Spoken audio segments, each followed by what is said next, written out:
Fatalo fatu ila whaafonga Samoa nei fo e sofau malo le soifua. Le tautua fai pea lau Samoa Entertainment TV mai Samoa ai usi mai al whaafonga i whaapoponga o na tamua i nei aso. Le mta upule tau le ofisa tau si mawaenga mawili o whanua o ainga o lo ta tiai le ofisa tau si mawaenga ma whaatalitali iai le tunu. No o iai ia whaatau o mta upulote al palemene le asalulu mule stofio le vai sonai e peo na tuina tuaile li po timatala noina. I fina ngalo whaaliu sa vaenga o whaipule a o fiai ma whaipule o lo a fiai fo i o la tau ainga i le to alia lea mai le ofisa tau si mawaenga. A favor se lau varfu mal fitu na o ai the commission of the land commission mta upune ma rejected my land commission le ono nisio o ila to manatu ele lio la to no ia le fanua ne al fanua ne le were rejected my ono al fanua le freehold land o mai le favor se lau viva su mal fa to bo la no o to fa sa lau mo mai lo su ma fa pe na abuina tu lo ia te pasamo mia tau pole fa pepo e pea ka tonu ye ye ile skete le ai moni ole temi la ole sa ave ile fa tuanga le mtaga lo ngai fa tino tu la ngai nei fa fa ngofie ole tunu lo tau mia la tua ya ine estete tele yo fa nuolo afia sa fa tuina la le tulega Mo fesiringi ai le mafua anga ole fa tuai ona faia fa ai unga le ofisa Peita ina sao noa le minister o tau si mawaenga tuala Iosefo Bonifacio. O le tu la fono ua wha ailo manino mai le ofisa tau si mawaenga wa uma o na amatu wha atununga le komisi. O le tu la fono tu fuata ina Samoa ilo le tu la fono ia wha atulanga ni vaenga tala whea ngai. Ele o toe mamao o na maua leo se tali. O le isi vaenga o titilo ia ele tau si mawaenga ia se taimi e wha amutai. E iai tālu sanga o le ewa na toso atili ai ona tele wha le tonu ai o wha atali ainga se wha ai unga.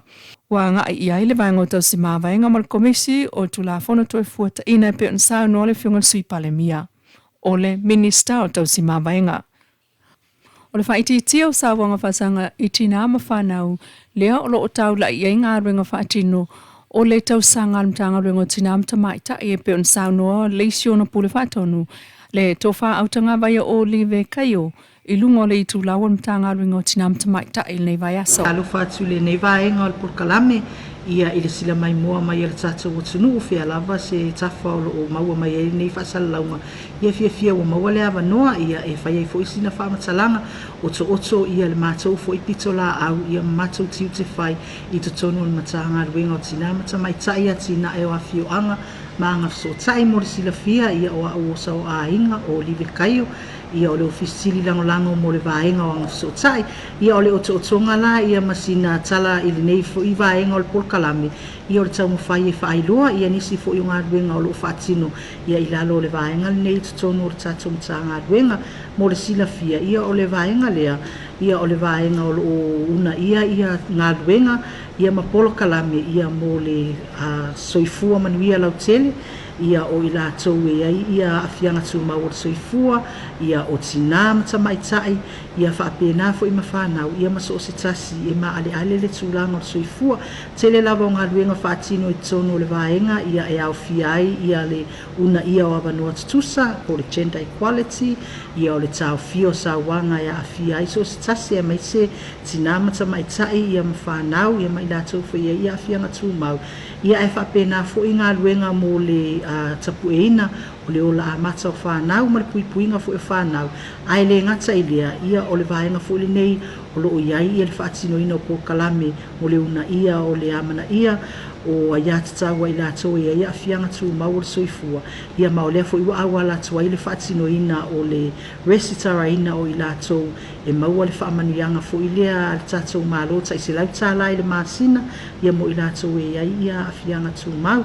ia o nisi o ngā ruenga o lo whanga solo i ngā ruenga fo i o mai ana whaatino ia ngā ruenga o lo fo e whaatino ia o lewa maua le awa noa e longo pui ali ia le tātou o tunu ia i se utotonga o ia vaenga ia mo le sila fia ia e lea ua mai a ona pasia le kapeneta whaalawiloa fo ia le whaatonu fo lau o le pola pui e pola pui ai pe pui ai fo i le saunga le mu ia o tina mata maitai mai sauanga so se tu ai ngā sauanga o le tātou whaatonu wholau lea na whaalawi lua i le taimi lea ana whaatino i nai le whontanga a ulu malo tau pulenga lea sa whaatino i nei Samoa i o ke topo le tausanga se i mawai atu nei ia mao le ngaluenga tele la na le ua ngai e le tātou mata ngaluenga e a tau wala atu le vaenga o ngafsotai ia o le whaatino ina lea ia o ngaluenga o lo o aia ia i tutonu o le tātou o lo o whaatulanga mai tutonu o le tātou whaatonu wholau lea ia ele ngata fo i lea ia o le fo ua pāsia e le tātou kapeneta ma whaamaonia le whaatonu wholau mo le tapu e ina o la amata o whanau po le Early Childhood Development Framework o lea ua mai ona pasia ia o le sila ngā ruenga lea wā ngā ia tui ai ia le tātou mata ngā ruenga e tawala tu ele nei vaenga ia o le tau mwhai e whaatino vaenga o lo whaata atitia mai tutonu ia o le nā fōi whaatonu wholau ia po le taiala i na upu a whawhaingo fie. O le isi ngā luenga telefo e lo tāpena e elm tā ngā luenga o le whono wha Minister al Pasifika i le tapu e ina leo whana witi po le Early Childhood Forum le whaia mai i Samoa i le tausanga nei. E whaase fulu tolu miliona tā la le tupele nupi wha leo le amata no wha matu mai i tua mo ana pa anga whai sao whanga i le songo fuol vai asa fau. E peon sao noa wha manino le whiongal Minister o tupele au tim ia a fōwele se wa ai. O vai ngā tupetele leo mai ona wha mao nia ma ua iai fo iona tuutuunga ma ia inga ilona vai vaina. Before on sao noa le whiongal tumai tai pula nupi whai au mai a toa lava le whapa sene lea i le taimi e tasi. A le tangata whai sao whanga. Tātou leo whai ngoaina o le back to school. Dividend payout. Ia. O le non whiwha manino le mele a mosi to fia le tātou o whai sao whanga. I lalo ai al tula whona nupi whai le eini me o ai ai whapea. I whainga ko dividend payout whapea.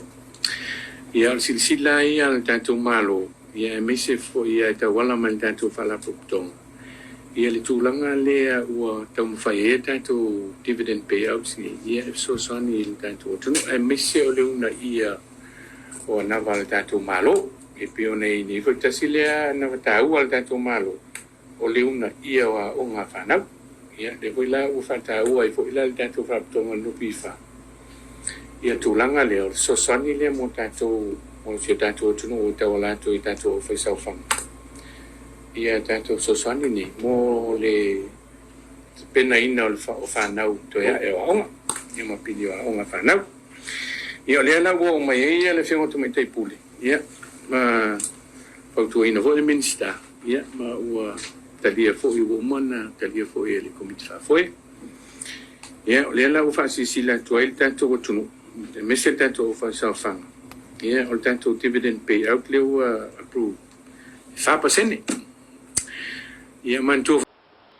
Whaftai lau whaafonga li tautua whai pēa le Samoa Entertainment TV mai Samoa i le nei fo i tūla mana tamua. Whaftai fo i le Wendy's design o lo i funga lei mo le ofu matango fie ai whaasoi fo ia.